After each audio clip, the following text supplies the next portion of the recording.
একটা ছেলে 5 বছর আগে বিশ্ববিদ্যালয়ে ভর্তি হয়েছে এবং 1 বছরের মাথায় সে বিশ্ববিদ্যালয়ের ছেলে ভর্তি ক্যান্সেল করে চলেও গিয়েছে, সেই ছেলেটার নাম ভোটার তালিকায় কিভাবে আসে? স্যার আমরা বারবার বলেছি আপনারা যৌক্তিক সময় নেন, আপনারা সুন্দরভাবে সর্বজনীনভাবে বিষয়গুলো তুলে ধরেন। আপনারা কার চাপে, কিসের চাপে কথা মিলিয়ে প্রার্থী করতেছেন? আপনাদের কেন এত চাপ? আমরা আচরণ বিধি আমরা কত কষ্ট করে ভর্তি পেপার জমা দিবে, আবার সেটা তুলে নিয়ে আবার ব্যাক আসবে, মানে যখন যেটা তুলে যাচ্ছি ভর্তি পেপার জমা দিচ্ছি আবার ব্যাক আসছি, তাড়াহুড়া করে ডেট কমায় আনতেছি, সব ইচ্ছা মতো। প্রাক নির্বাচনে গঠনতন্ত্র এবং আচরণ বিধির লঙ্ঘন করছে, এটা আমরা শিক্ষার্থীদের মনে করি এবং স্পষ্ট প্রমাণ রয়েছে। ভোটার তালিকা তৈরির বিষয়ে আমাদের অবজেকশনেরও কিন্তু একটা সময় ছিল, কিন্তু সংশোধন কই স্যার? সংশোধন কই স্যার? আমরা চাই সংশোধন স্যার। আমাদের ছোট ভাইরা মেয়ে হলে এটা লজ্জাজনক স্যার। একটা ছেলে মেয়ে হলে অ্যাটাচমেন্ট কিভাবে থাকবে? একটা স্যার মেয়ে হলে প্রমাণ আছে এটা কিভাবে স্যার? এটা লজ্জাজনক স্যার। এটা বেরোবির জন্য লজ্জার, কমিশনারের জন্য লজ্জার, রাষ্ট্রের জন্য লজ্জার। দায়িত্ব না আপনাদের দায়িত্ব। আমরা আমাদের ভুল ধরে আপনার কাছে উপস্থাপন করে আপনি যাবেন টুরে আমাদের লাইসে এটা কোশ্চেন স্যার এতদিন পর্যন্ত স্যার এতদিন পর্যন্ত স্যার আমি কি বলি এতদিন পর্যন্ত যত সংশোধনী দিয়েছি চাপে পড়ে তড়িঘড়ি করে নির্বাচন দিতে চাচ্ছেন কিনা? এটা অবশ্যই এটা বলছে চাপে পড়ে সব দায়িত্ব নিচ্ছে এটাই স্যার আমরা আপনাদের সাথে আছি এটাও জানতে চাই কোনো পক্ষের এজেন্ডা বাস্তবায়নের জন্য কিংবা কোনো পক্ষের চাপে কত টাকার বিনিময়ে এখানে আবার ব্যাক করলেন এটা শিক্ষার্থীরা জানতে চাই, আমরা জানতে চাই। প্লিজ স্যার আপনাকে আমি ক্লিয়ার করে। আচ্ছা স্যার তাহলে এত তড়িঘড়ি এত ভুলভ্রান্তি করে আবার কেন স্যার আপনি যে আজকে মিটিং করতে চাচ্ছেন যে ভোটার তালিকার যে ভুল ভ্রান্তিগুলো নিয়ে, আপনি যদি বৃহস্পতিবার থেকে আপনার দায়িত্বে কন্টিনিউ করতেন তাহলে এই মিটিংটা কিন্তু আপনি আগেই করতে পারতেন। আমাদের আবেগের ট্র্যাক শুনে আপনারা টাল বাহানা শুরু করছেন, প্রহসনমূলক আচরণ শুরু করছেন। নিয়ে গেছি যে আমার অবর্তমানে নির্বাচন কমিশনাররা দায়িত্ব পালন করবেন। কেউ স্যার আজকে ওইটা বলে আমি বলতে নাই আমি একটা প্রার্থী স্যার আপনি কাকে বলছেন আমরা কিভাবে জানতে পারেন? আমার সাকু না, আমি তো ছিলাম না স্যার আপনি কি রেজুলেশন করতে আপনি পারেন? বললেন কিভাবে? আপনি দায়িত্ব নিতে চান না? স্যার আপনি কি আগে জানতেন না যে আপনি ওই কয়দিন থাকতে পারবেন না ক্যাম্পাসে? আপনি নিজে রেজুলেশন করতে পারেন? নিজে কেন করব? আমরা আপনি নিজে রেজুলেশন করতে পারেন? স্যার আপনাদের কোনো কাজেই ঠিকঠাক ভাবে হচ্ছে না স্যার, এভাবে হবে না স্যার, এটা প্রাচ্য হয় না স্যার। এভাবে আপনারা ভোটার লিস্ট ছেলেদের মেয়েদের হলে অ্যাটাচমেন্ট দিতেন স্যার, আপনারা যারা চলে গেছে তাদের ভোটার লিস্ট দিতেন। এই গজামিল দিয়ে হবে না স্যার, এভাবে এগুলো যায় না স্যার, এটা প্রসেস না স্যার। পারবো না স্যার এখন বিষয়টা হচ্ছে শিক্ষার্থীদের ম্যান্ডেট নিয়ে এরকম টানাটানি করতে পারেন না আপনারা, বিষয়টা হচ্ছে বিষয়টা একটু আইনি একজন ভোটার এসে বলতেছে তার ভোটার লিস্টের নাম না, আপনি বলেন কোথায় কোথায় আমি কিন্তু আমার মনোনয়ন তুলতে না পেরে ফেরত চলে গেলেন আর আপনারা সেটাও লিখতে ওই শিক্ষার্থী যদি মনোনয়ন তুলতে না আসতো, ওই শিক্ষার্থী যদি মনোনয়ন তুলতে না আসতো তো নিজেও জানতো না যে ওর নাম এখানে লিস্টে নাই। ভোটের দিনে এসে ভোট নষ্ট হতো, ওগুলো আবার কেউ জালিয়াতি ভোট দিয়ে যেত, আপনারা সেটাই কথা বলি যাচ্ছেন। স্যার। আমি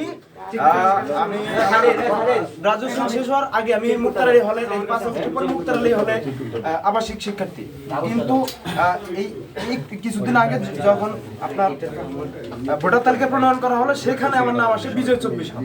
আমি তো ওই হলের বাসিন্দা, আমি এই হলে কিভাবে এরকম অসংখ্য অসংগতি রয়েছে, এই অসংগতিগুলো স্যার এখন একটা বিষয় তুলে ধরুন, এই রিপোর্ট তুলে ধরুন স্যার। স্যার ভোটার লিস্টে যে অসংগতিগুলো দেখেন,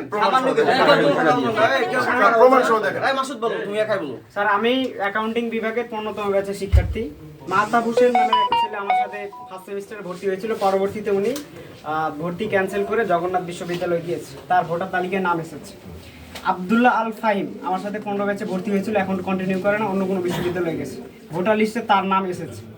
সুমাইয়া ইসলাম বা সুমাইয়া, যাই হোক সুমাইয়া নামে একজন আছে যিনি আমার ব্যাচে নেই, ওনার আইডি হচ্ছে 20, কিন্তু এখানে সুমাইয়া নামের যে আইডি 20 ওটা 20-এর জায়গায় আছে ঠিক, পরবর্তীতে আইডি 63 নামে আরেকজন সুমাইয়া ভোটার আছে। এই সুমাইয়া ভোটারটা কে, কোথা থেকে আসলো আমরা জানি না, চিনি না, আমার সাথে ক্লাস করেনি, পরীক্ষা দেয়নি, কোথা থেকে আসলো।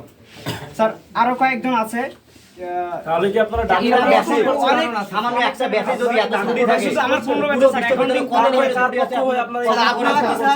কারো পক্ষ নিয়ে এইভাবে এই যে যাদের আমরা আসলে যারা এই ক্যাম্পাসে পড়ে না, তারা যে ভোটার তাদের কি আপনাকে জাল ভোটের মাধ্যমে কোন একটা পক্ষকে কি বিজয় করতে চাচ্ছেন? এজন্য স্যার আপনার টালভানাগুলো কমিশন করতেছেন। যখন একটা তালিকা তৈরি করে আমরা কিন্তু নিজেরা সব তথ্যগুলো পাই না, আমরা কিন্তু বিভিন্ন জায়গা থেকে কালেক্ট করি, তাই না? আমাদের কাছে তো সব থাকবে না। কালেক্ট করলে যাচাই বাছাই আরে এত তড়িঘড়ি কেন? আপনি যাচাই বাছাই করতে সময় দিন। সময় নেন, সময় নিয়ে করবেন। কত তড়িঘড়ি করে এর মাধ্যমে আমরা এবং CCTV থেকে আমরা চেয়েছিলাম। এখন তারা যে লিস্টটা দিয়েছে সেটাই আমরা ওখানে প্রকাশ করেছি। এই লিস্টটাতে কে বিজয় হল বা কে এখন ব্যক্তিজনকে তো আমরা ডেকে ডেকে জিজ্ঞেস করতে পারি না যে তুমি কোন হল, তুমি কোন হল। ওনারা যেটা দিয়েছে আমরা সেটাকে সঠিক বলে ধরে নিয়েছি। এবং সেটা ডেটাবেস আছে স্যার, ডেটাবেস আছে স্যার। এই বিষয়টা হয়েছে আপনাদের তড়িঘড়ি করে নির্বাচন করার জন্য। আপনার একটা পক্ষকে যাচাই বাছাই করার বিজয় time করার নাই। জন্য উঠে পড়ে লেগেছে। একদম উঠে পড়ে লেগেছে। এখন যে স্যার আপনারা আইডি কোনো 63 নাম্বার থেকে যে ভোটারটা কোনো ম্যান্ডেটে নিচ্ছেন না আপনারা। আইডি 63 নাম্বার থেকে যে ভোটারটা আছে এবং যারা জগন্নাথ বিশ্ববিদ্যালয়, রাজশাহী বিশ্ববিদ্যালয়, অন্যান্য বিশ্ববিদ্যালয়ে গিয়েছে বা আমাদের সাথে কন্টিনিউ করতেছে না, তারা অনিয়মিত শিক্ষার্থী, তাদের কি ওদের থেকে ডেকে এনে ভোট দেওয়া হবেন আপনারা? বা ওদের জায়গায় বহিরাগত ওদের দিয়ে কেমন ভোট ওদের দেওয়া হবে। জায়গায় আপনারা আপনারা ভোট বহিরাগত দিবেন? দিকে ভোট দিতে নাকি পারেন ওদের জায়গায় আপনারা ভোট আমরা দিবেন? কিভাবে বিশ্বাস করব? আপনারা স্যার জানেন? হাবিবুর রহমান মার্কেটিং ডিপার্টমেন্ট 24-25 সেজন শহীদ ফেলানি হলে আসছে। স্যার হাবিবুর রহমান মার্কেটিং জালিয়াতি ভোটে আপনারা স্যার একটা ব্যাচে কি কিছুই না, জালিয়াতি ভোটের প্রসেস করে রাখা। আপনারা জালিয়াতি ভোটে একটা প্রসেস করছেন।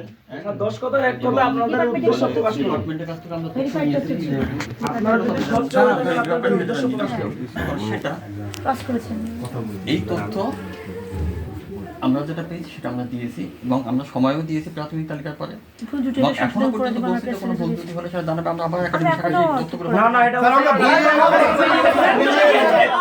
যারা যারা আপনাদেরকে স্যার জানাবে শুধু তাদেরটা সংশোধন করবেন। কবে স্যার এটা করবেন? জমির সময় এটা ভেরিফাই করার একটা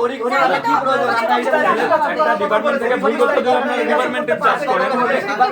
প্রত্যেকটা ডিপার্টমেন্টে স্যার এই জোড়াতালি আর কতদিন, এই নাটকীয়তা আর কতদিন স্যার? এগুলোর অবসান কোথায়? পূর্ণাঙ্গ কই? সর্বজনীন প্রশ্ন কই? সময় নাই, যাচাই বাছাই করার সময় নাই। আপনারা আপনাদের অবসরের মধ্যে প্রকাশ করেন, যে ছেলে আমাদের নির্বাচন